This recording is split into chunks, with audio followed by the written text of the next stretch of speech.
Shalom semuanya, senang kembali dalam malam hari ini kita bisa melanjutkan Deep Talk in Pase ya. Kita akan ngobrol soal Alkitab ya. Kita minta Roh Kudus berikan kita hikmat supaya kitab Amsal, pasal yang kita baca dapat kita pahami, dapat rema, masing-masing kita dapat rema dan kita akhirnya diberkati gitu ya. Dan sebelum kita mulai, kita tundukkan kepala, kita doa. Bapak yang baik, terima kasih buat segalanya. Kami mengucap syukur, kami boleh ada semua karena anugerah Tuhan. Dan di malam minggu ini kami mau melanjutkan tadarus Alkitab kami. Bicara kepada kami, jangan satupun kami yang kau lalui, kami siap diberkati. Haleluya. Amin. Yuk kita langsung Bapak Ibu ya. Kita akan mendalami bersama Roh Kudus apa yang disampaikan Salomo dalam Amsalnya. Amsal pasal yang ke-27 ya Bapak Ibu, kita akan membaca Amsal pasal 27. Demikian firman Tuhan. Ayat pertama. Janganlah memuji diri karena esok hari, karena engkau tidak tahu apa yang akan terjadi hari itu. Biarlah orang lain memuji engkau dan bukan mulutmu, orang yang tidak kau kenal dan bukan bibirmu sendiri. Batu adalah berat dan pasir pun ada beratnya. Tapi lebih berat dari kedua-duanya adalah sakit hati terhadap orang bodoh. Panas hati kejam dan murka melanda, tapi siapa dapat tahan terhadap cemburu? Lebih baik teguran yang nyata-nyata daripada kasih yang tersembunyi. Seorang kawan memukul dengan maksud baik, tapi seorang lawan mencium secara berlimpah-limpah. Orang yang kenyang menginjak-injak madu, tapi bagi orang yang lapar segala yang pahit dirasakan manis. Seperti burung yang lari dari sarangnya, demikianlah orang yang lari dari kediamannya. Minyak dan wangi-wangian menyukakan hati, tapi penderitaan merobek jiwa. Jangan kau tinggalkan temanmu dan teman ayahmu. Jangan datang di rumah saudaramu pada waktu engkau malang. Lebih baik tetangga yang dekat daripada saudara yang jauh. Anakku, hendaklah engkau bijak. Sukakanlah hatiku supaya aku dapat menjawab orang yang mencela aku. Kalau orang bijak melihat malapetaka, bersembunyilah ia. Tapi orang yang tidak berpengalaman berjalan terus, lalu kena celaka. Ambillah pakaian orang yang menanggung orang lain, dan tahanlah dia sebagai sandera ganti orang lain. Siapa pagi-pagi sekali memberi selamat dengan suara nyaring, hal itu akan dianggap sebagai kutuk baginya. Seorang istri yang suka bertengkar, serupa dengan tiris yang tidak henti-hentinya menitik pada waktu hujan. Siapa menahannya, menahan angin, dan tangan kanannya menggenggam minyak.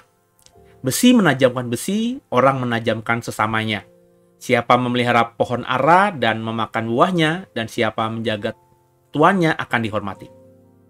Seperti air mencerminkan wajah, demikianlah hati manusia mencerminkan manusia itu. Dunia orang mati dan kebinasan tidak akan puas, demikian mata manusia tidak akan puas. Kui untuk melebur perak dan perapian untuk melebur emas, dan orang dinilai menurut pujian yang diberikan kepadanya. Sekalipun engkau menumbuk orang bodoh dalam lesung dengan alu bersama-sama gandum, kebodohannya tidak akan lenyap daripadanya. Kenalah baik-baik keadaan kambing dombamu, perhatikan kawanan hewanmu, karena harta benda tidaklah abadi. Apakah mahkota tetap turun-temurun?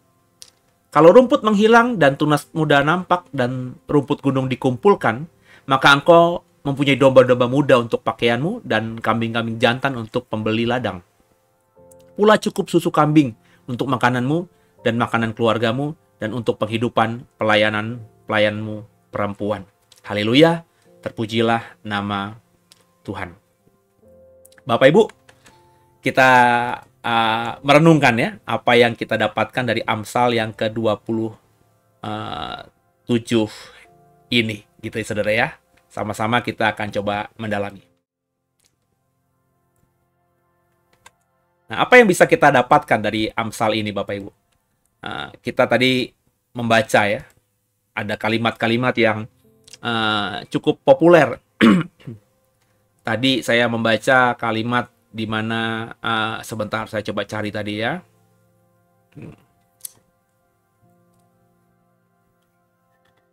Sebentar Bapak Ibu ya. Saya tadi kan membaca kalimat yang sering kali saya sampaikan juga ya, Amsal 27 ayat 17 ya. Besi menajamkan besi, orang menajamkan sesamanya. Jadi apa namanya? Ya memang bersosialisasi itu akan mempertajam kita gitu. Orang yang apa namanya, bergaul, orang yang punya pertemanan cukup banyak, orang yang bertemu dengan banyak orang, suka tidak suka itu akan membentuk diri, ya. Makanya ya saya dalam konteks anak-anak gitu ya, saya sih sebenarnya kepengen mereka itu ketika SMP SMA di negeri gitu sebenarnya, supaya mereka punya wawasan atau bergaul dengan teman-teman yang lebih heterogen dibandingkan homogen gitu kan. Karena saya melihat apa namanya, beberapa teman-teman saya yang menyekolahkan anaknya di tempat yang homogen. Homogen itu maksudnya sama gitu ya. Misalnya sekolah agama berdasarkan agama. Terus sekolah dengan misalnya beberapa status sosial tertentu saja yang bisa di sekolah itu. Itu membuat manusia-manusia yang dilahirkan dari institusi sekolah model begini itu nggak bisa kuat bertahan di masyarakat gitu. Saya sih kepengennya ke negeri. Saya udah bilang saya buka wawasan anak saya gitu ya.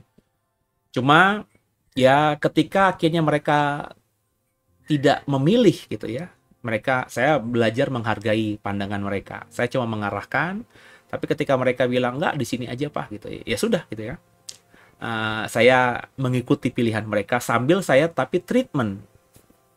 Misalnya saya selalu berkata kepada anak saya yang paling besar gitu ya, bergaul keluar gitu ya, jangan apa namanya sama teman-teman yang ada aja. Kayak dulu dia sering main bola gitu ya, saya arahkan dia untuk misalnya les bola yang umum ya, sehingga dia mulai punya teman dari latar belakang yang berbeda-beda. Sebab saya sih melihat ya, misalnya contoh saya ngomongin istri saya aja gitu ya, karena contoh yang paling real dan ini saya nggak mungkin lebay atau ngarang-ngarang gitu ya. Istri saya ketika menikah dengan saya agak shock juga gitu ya, karena tiba-tiba misalnya dari keluarga saya kan heterogen sekali ya. Ada yang ya orang Batak, ada orang apa namanya Jawa, ada yang Kristen, ada yang Muslim, ada yang apalagi kalau di komplek gitu ya, di tempat orang tua saya tinggal, karena awal menikah kami, karena di tempat orang tua saya ada kamar kosong, kamar saya, kami ada kurang lebih setahunan di situ sebelum akhirnya kami tinggal di, berkati Tuhan, di tempat yang sekarang ini kami tinggal gitu. Ya apa namanya, berproses istri saya itu ya, karena ya, yang saya tahu ya dari ceritanya dia dari TK, SD, SMP, SMA dia di sekolah yang sama, juga bergaulnya saya yakin temannya itu aja gitu ya, jadi kurang bergaul dengan luas gitu. Beda dengan saya. Kalau saya sejak kecil justru disekolahkan di sekolah yang Kristen gitu ya, jadi agamanya sama. Terus saat itu yang mayoritasnya adalah orang-orang Tionghoa gitu ya, orang-orang yang dari keturunan Chinese. Ada yang Kristen dari suku-suku di Indonesia ini yang lainnya, tapi tidak terlalu banyak, minoritas lah. Terus karena saya masih ingat saya meminta orang tua saya agar saya minta sekolah di negeri aja. Padahal saya tahu kondisi sekolah negeri dibanding sekolah swasta itu ada gap gitu.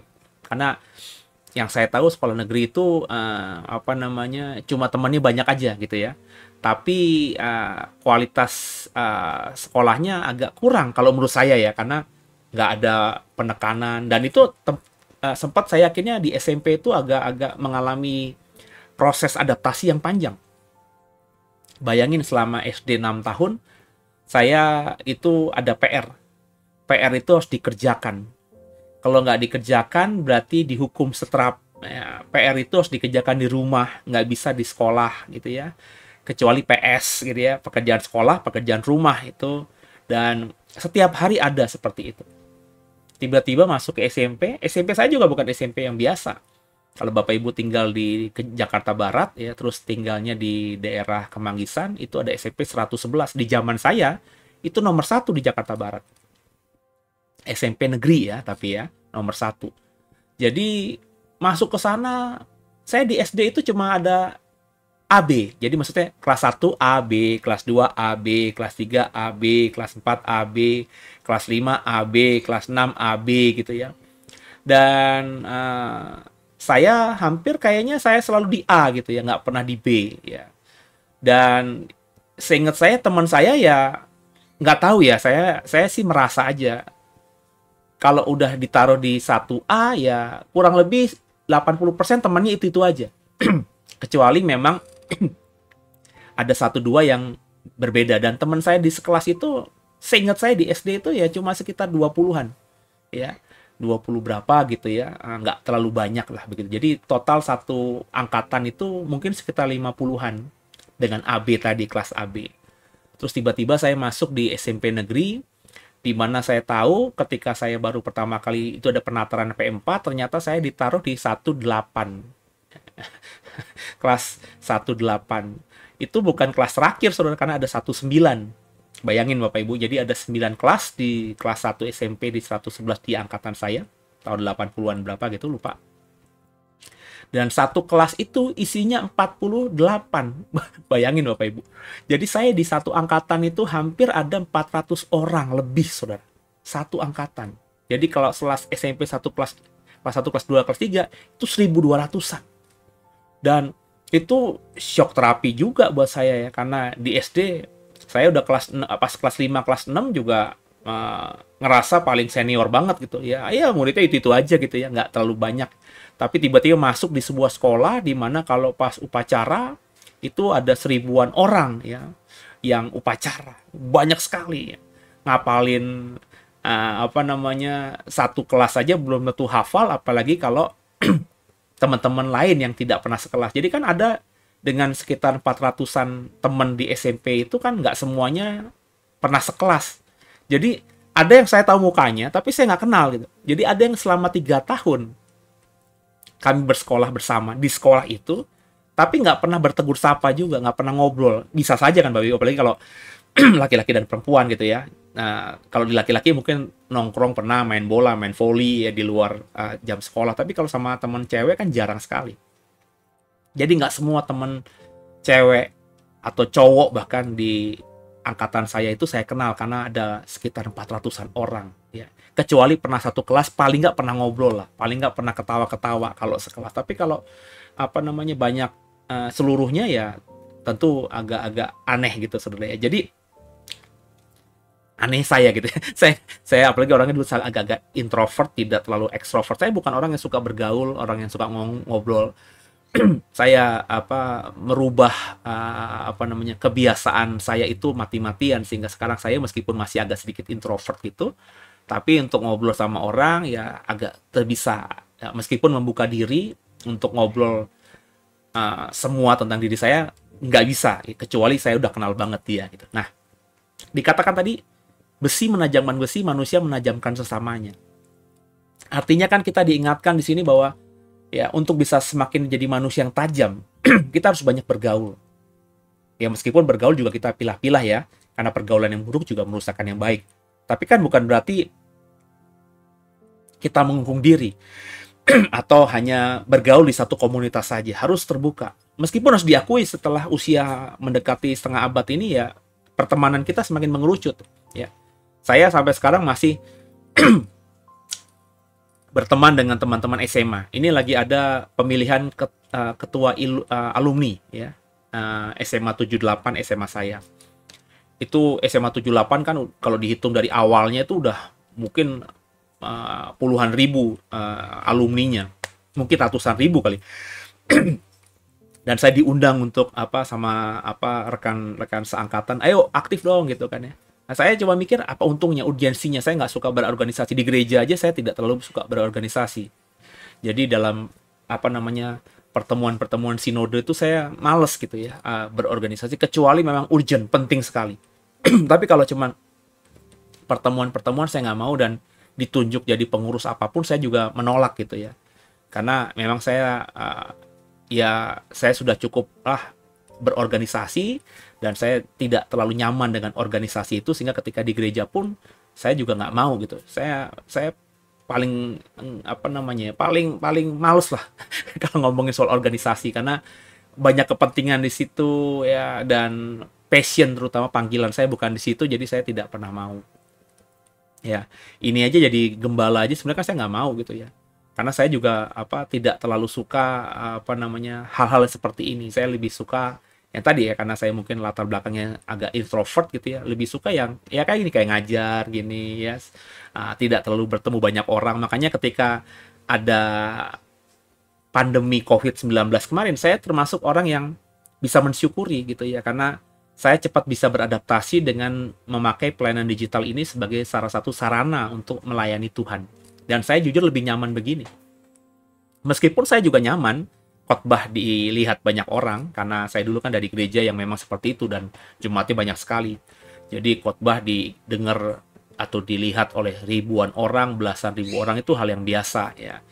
Jadi saya pernah punya pengalaman juga KKR diikuti katanya belasan ribu orang, juga hal yang biasa gitu ya. Jadi meskipun menikmati, tapi jujur saya seperti ini menikmati. Jadi beradaptasi sharing firman Tuhan lewat kamera begini itu tidak lama ya. Tidak seperti banyak teman saya yang agak susah ya ngobrol seperti ini. Kalau podcast, kalau ngobrol berdua mungkin bisa karena kan ada lawannya. Tapi kalau ngomong sendiri ini, kayak saya ini kan ngomong sendirian. Ya, nggak ada audiensnya yang langsung. Bapak Ibu kan dengar saya ini ketika diupload gitu ya, atau ketika live ya lewat handphone, kan nggak langsung. Tapi dalam prakteknya kan saya lagi ngobrol sama kamera, tapi saya nyaman karena memang mungkin latar belakang saya yang punya karakter seperti ini. Tapi meskipun demikian saya belajar untuk tadi ya bergaul dengan banyak orang, meskipun tidak terlalu aktif, tapi tidak menolak pergaulan ya. Kalau memang dianggap penting ya, kayak kemarin sudah 2 tahun terakhir ini ada teman-teman mau ngajak kumpul, saya ikut setahun sekali itu ya. Meskipun yang datang juga yang saya kenal saja, tapi kalau diundang satu kelas saya mikir panjang. Tapi kalau beberapa teman yang memang pernah punya kedekatan di masa lalu, saya usahakan ya supaya ngobrolnya bisa nyambung gitu ya, supaya bisa nggak bengong. Sebab kalau ketemu sama satu angkatan gitu, sedangkan saya tidak kenal dekat sama mereka, yang diomongin apa gitu. Nanti malah jadi masalah gitu ya. Karena saya pernah punya pengalaman juga lumayan aneh gitu ya. Karena ketika datang ke sebuah reuni, ketemu sama teman lama saya yang saya ingat dulu sih tidak terlalu dekat gitu ya. Terus tiba-tiba dihubungi apa namanya, entah maafkan saya ya, minjem uang lah, apa. Saya bilang, kok bisa gitu ya, orang yang sudah puluhan tahun nggak ketemu, terus baru ketemu sekali, bahkan ada beberapa yang cuma ketemu di Zoom gitu ya, di zaman pandemi kemarin, karena nggak ada kerjaan semuanya, kan work from home gitu, jadi lebih santai. Terus kita bikin Zoom, ketemu sama teman-teman zaman di SMP SMA, terus dapat kontak personnya, ada yang menghubungi, terus minjem uang gitu. Saya paling bete sekali gitu kan, nggak kenal kok bisa minjem uang gitu. Saya nggak mungkin ngelakuin hal itu kecuali kenal ya, kecuali saya tahu ya, dan memang ada kebutuhan gitu ya. Saya kalau ada ya pasti saya akan bantu. Tapi kalau nggak kenal terus tiba-tiba minjem kan aneh ya. Apalagi tidak pernah lagi bertemu sejak selepas SMP atau selepas SMA. Tapi bergaul itu penting ya. Jadi saya meskipun orangnya punya karakter seperti itu, tapi saya belajar untuk terus bergaul meskipun bukan seperti banyak orang. Saya bergaul di sini cuma ingin mengenal banyak orang, ketemu sama orang lain, orang baru gitu ya.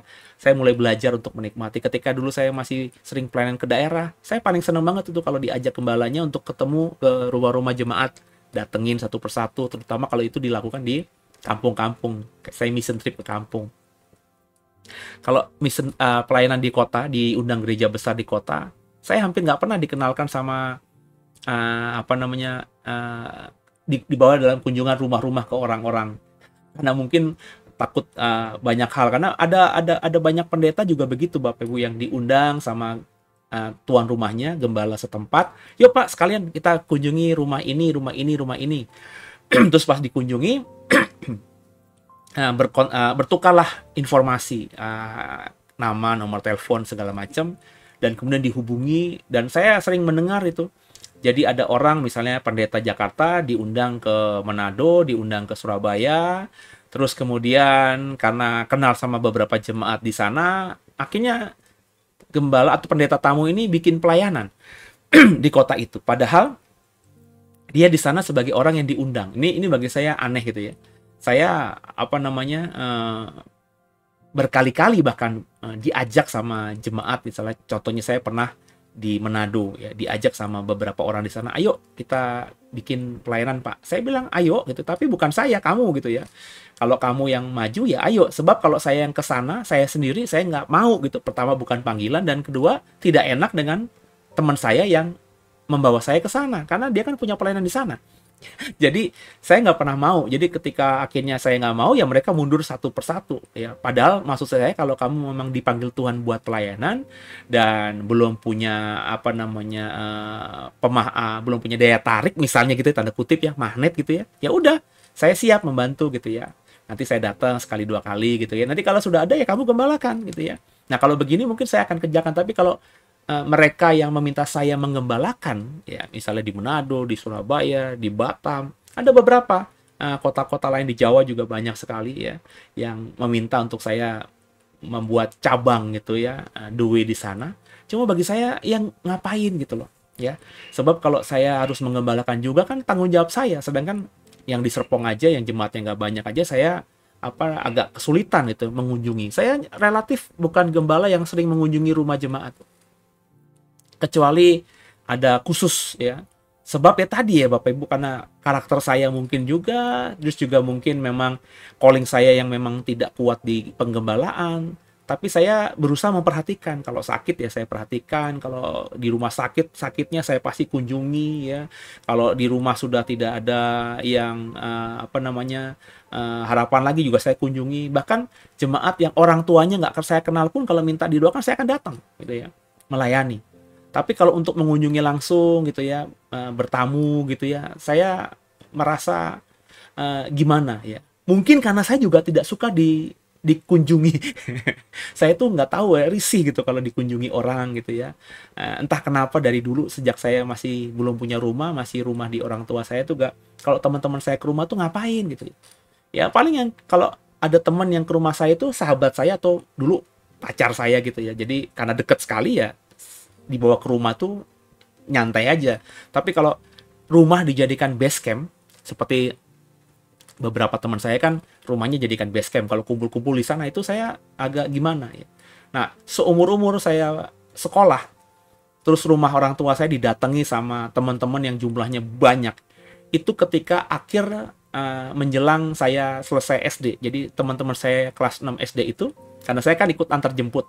Nah, gara-gara itu ikut antar jemput itu mereka tahu rumah saya gitu ya. Nah, akhirnya mereka datang ke rumah saya, ada sekitar berapa belasan orang, terus kita sama-sama dulu akhirnya niatnya mau main badminton, tapi sebelum ke badminton kumpulnya di rumah saya dulu. Padahal rumah saya menuju ke tempat badminton itu harus naik mikrolet dulu kira-kira 10 menit. Jadi cukup panjang gitu ya, di Batu Sari, saya di Kebun Jeruk. Tapi base campnya di situ. Habis itu sejak itu SMP, SMA, saya nggak pernah gitu bawa teman banyak gitu. Ya. Tapi meskipun demikian kita belajar untuk mempertajam diri. Besi menajamkan besi, manusia menajamkan sesamanya. Jadi Salomo mengingatkan itu. Maka sendirian itu juga nggak baik, saudara. Kemudian juga tadi ada ayat yang mengatakan apa tadi ya? Coba kita perhatikan. Siapa memelihara pohon ara akan memakan buahnya, siapa menjaga tuannya akan dihormati. Jadi fokus sama sesuatu itu pasti akan diberkati. Ya. Daripada kita mengerjakan semua hal, banyak hal tapi tidak fokus. Nah, makanya saya bilang dalam pelayanan juga begitu. Saya bilang sama Tuhan, Tuhan, kau berikan aku tuh karunia ngajar, ya. Maka saya mau fokus di sini. Ketika Tuhan berikan kesempatan saya untuk jadi gembala, oke Tuhan, tapi perjanjiannya dalam hati ngomong sama Tuhan gitu ya, saya fokusnya ngajar ya, tapi saya akan mengerjakan kewajiban-kewajiban saya sebagai seorang gembala, ya tadi melayani, mengunjungi kalau memang dibutuhkan, tapi bukan untuk seperti orang yang dipanggil sebagai gembala. Sebab saya punya teman yang memang dipanggil Tuhan sebagai gembala, nelponin, digilir gitu jemaatnya setiap minggu sekali, terus didatangi kalau yang dekat, atau rutin dikunjungi di setiap bulan tuh beberapa kali kunjungan. Nah, saya bukan tipikal begitu. Tapi kalau saya disuruh tadi bikin artikel, bikin materi khotbah ya, berjam-jam seharian penuh di depan komputer, saya suka sekali gitu ya. Nah, jadi intinya kalau kita fokus pasti kita akan diberkati. Bagi saya hari ini bisa seperti sekarang ini karena saya fokus. Fokusnya apa ya? Pengajaran. Jadi ada branded gitu, ada brandingnya, ada yang dikenal. Kalau orang kenal saya ya saya kuat di sini, tapi yang lainnya ya saya biasa aja meskipun bisa. Ya ngusir setan saya punya pengalaman, tapi saya tidak di sana karena bukan calling saya. Konseling saya punya pengalaman, pengurapan saya punya pengalaman panjang soal itu ya. Okultisme, pengusiran setan-setan saya punya pengalaman panjang soal hal itu. Tapi saya karena bukan callingnya saya tidak mau di situ. Maka branding saya tidak di situ. Nah, apalagi kalau Bapak Ibu masuk dalam marketplace dunia pekerjaan. Bapak Ibu harus fokus. Ya, jangan serabutan. Kalau memang dipanggil kita untuk jadi wirausaha, ya, jadi entrepreneur gitu ya, ya udah fokus di situ meskipun masih kecil-kecil. Ya, jualan teh dulu di pinggir jalan, bikin gerobak yang ala kadarnya. Tapi kalau kita fokus nanti kita akan bisa. Dan faktanya memang ada orang-orang seperti itu. Dan yang bikin saya miris orang-orang seperti itu ya bukan orang-orang yang maafkan terpelajar. Orang yang biasa aja, ya. Kalau Bapak Ibu tahu ada orang yang jual jus-jus warna-warni gitu ya, itu kan bukan jus buah asli ya. Jadi ada minuman instan begitu dicampur sedemikian rupa, sirup juga diolah sedemikian rupa, campur es, kemudian dijual ya. Entah 3.000 atau 5.000-an satu plastik atau satu gelas. Kalau pakai gelas plastik mungkin 10.000-an atau 8.000-an gitu ya. Saya kenal karena istri saya sering beli dan memang kata istri saya itu paling enak gitu ya. Rasanya tuh bukan gula biang, katanya dia begitu ya. Tapi kalau saya memang tidak begitu suka hal-hal seperti kayak gitu, jadi biasa aja.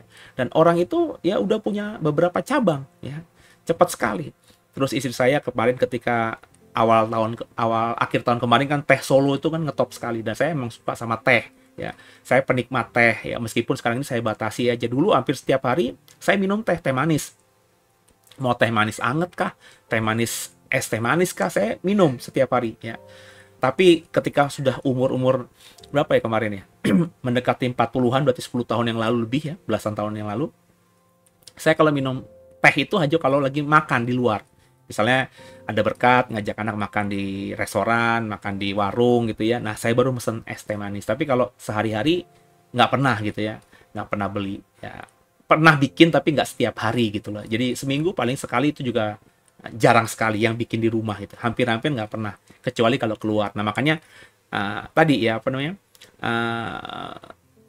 orang itu terbiasa itu ya apa namanya, kalau fokus ya itu ya kalau soal pekerjaan dia bisa diberkati, tapi kalau fokus sama hal-hal yang tidak baik ya akhirnya bermasalah. Sebab saya kenal orang yang suka minum teh ya, dan saya sudah sempat tegur dia beberapa tahun yang lalu, Pak udah jangan minum teh, karena keluarga ini ada kelemahan fisik gitu ya, suami istri ada sakit, saya sering mengunjungi untuk mendoakan, dan setiap saya ke sana selalu disuguhi teh botol, teh kita ya, teh botol itu teh yang tinggi itu selalu ada.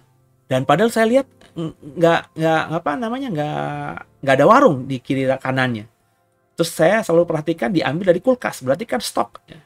Terus saya tanya, Bapak stok teh botol kok selalu ada teh botol dingin, itu kan berarti di stok sama dia kan ya. Padahal saya datangnya tidak memberitahu, berarti saya datang seketika, saya nggak pernah, kecuali kalau sakit parah banget saya bilang ya, saya datang ya jam segini, takutnya nanti kalau pas saya datang pasiennya lagi dibawa ke rumah sakit atau nggak ada yang jaga kan nanti gimana gitu. Tapi kalau cuma perawatan biasa aja gitu di rumah, saya datangnya nggak pernah bilang jam segini kok datang aja gitu ya. Kadang-kadang juga nggak bilang datang aja. Karena ya yang sakitnya pun bisa masih diajak bicara, tapi kalau yang sakitnya sudah agak lumayan butuh beristirahat total ya, nggak bisa dibangunkan dari kamar tidurnya, dari ranjangnya kan, saya kalau berdoa kan harus ke sana kan, berarti harus ada orang di rumah, nah konfirmasi. Nah seringkali saya kalau ke sana tuh dadakan gitu siapin teh botol. Saya bilang hati-hati Pak, tak gula ya. Dan memang akhirnya kena sakit gula, kebanyakan gula tadi. Maka Bapak Ibu ayo sama-sama kita belajar untuk bisa mengendalikan diri ya. Tadi kalau kita tidak bergaul, besi menajamkan besi, manusia menajamkan sesamanya, nggak akan bisa. Akhirnya kita terus terbiasa dengan hal-hal yang menurut kita enak tapi mencelakakan. Nah, kembali tadi dalam ayat 18 di Amsal 27 tadi, bahwa orang yang memelihara pohon ara akan memakan buahnya. Orang Bapak Ibu buka nanam pohon mangga, rawat pohon mangga, pasti nanti ada waktunya. Mungkin nggak cepat ya. Beberapa tahun kemudian buah mangga itu akan panen dan kita akan menikmati ya. Jadi apa namanya, kita harus fokus sama apa yang mau kita kerjakan. Kemudian juga ada ayat yang tadi mengatakan bahwa seperti air mencerminkan wajah, demikian hati manusia mencerminkan manusia itu. Jadi kalau kita ngaca di air, air kan mencerminkan wajah kita. Dan hati manusia itu mencerminkan si manusianya. Maka apa yang ada di hati itu, itulah saudara. Makanya sebenarnya gampang kalau kita mau introspeksi diri. Gampang kalau kita mau memperbaiki diri. Caranya cuma satu, jujur. Itu yang berkali-kali saya bilang, jujur.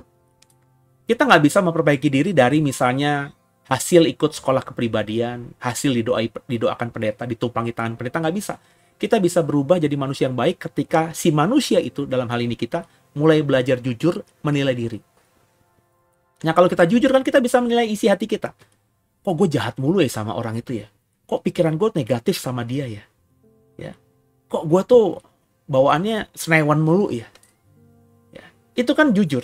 Nah, kalau kita bisa jujur, artinya kita bisa memperbaiki diri. Selama kita nggak jujur, kita nggak bisa lihat kebenaran dalam hati ini. Dan kalau kita belum melihat kebenaran dalam hati ini, kita mau memperbaiki apa? Ya, itu yang saya rasakan dulu. Saya tuh, jujur terhadap diri, dan akhirnya bisa berubah.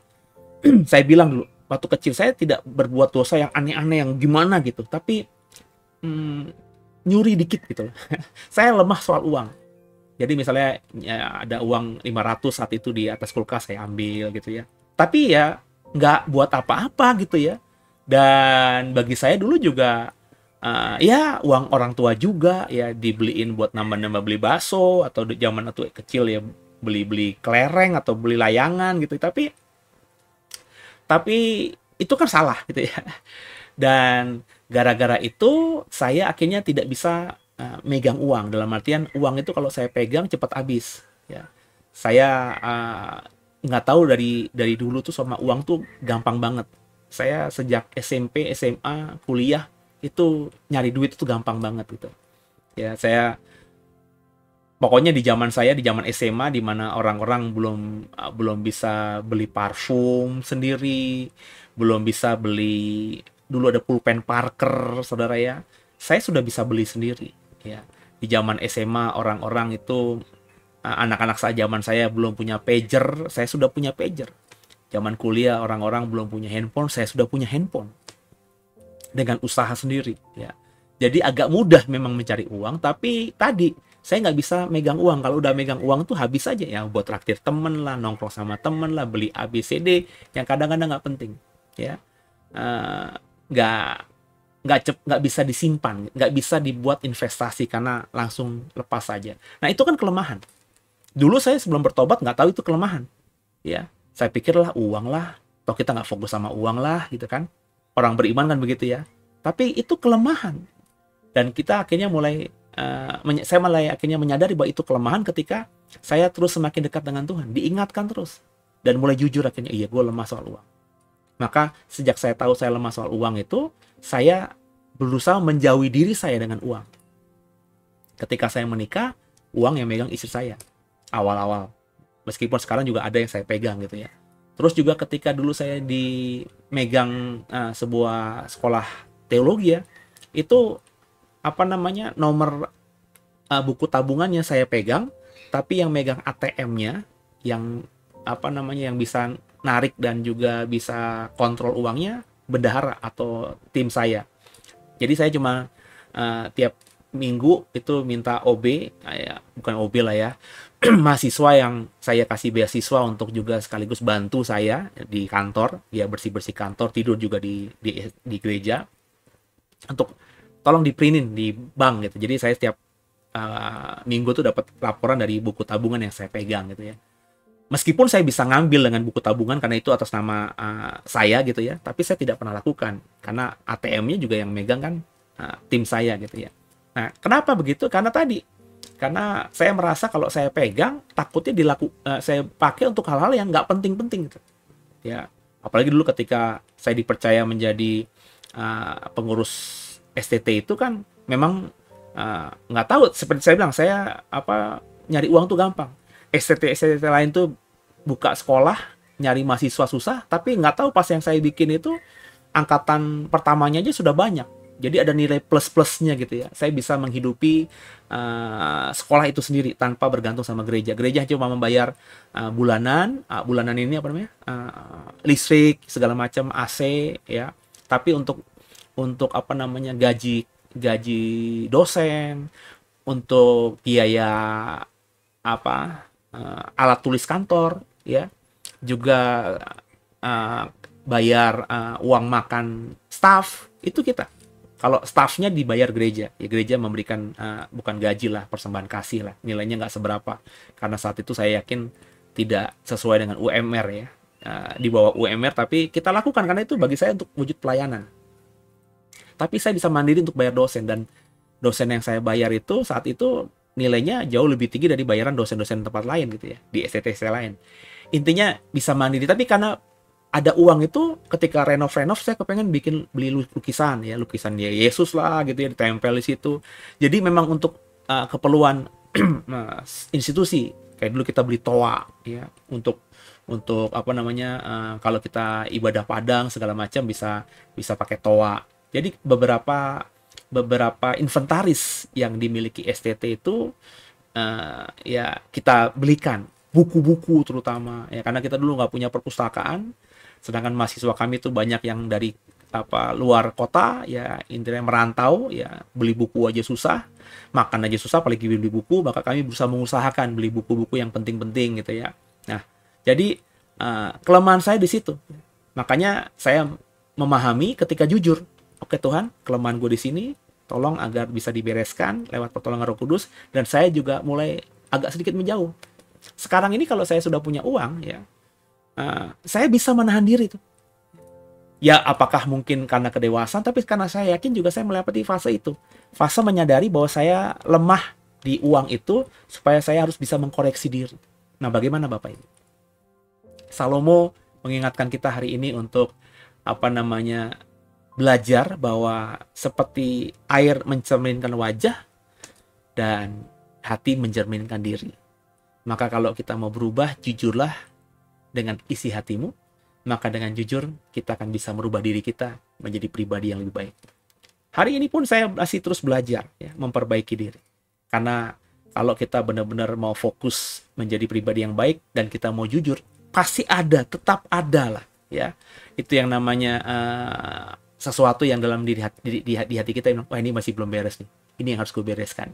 Nah, semoga kita terus menjadi orang yang memperbaiki diri semakin baik lagi ke depannya, sehingga di sisa hidup kita ini kita bisa menyenangkan Tuhan, yang kalau sudah menyenangkan Tuhan kita pasti bisa jadi berkat bagi banyak orang. Gitu ya saudara ya. Semoga diberkati lewat sharing rema yang saya dapatkan dari Amsal 27 ini. Tundukkan kepala, kita doa.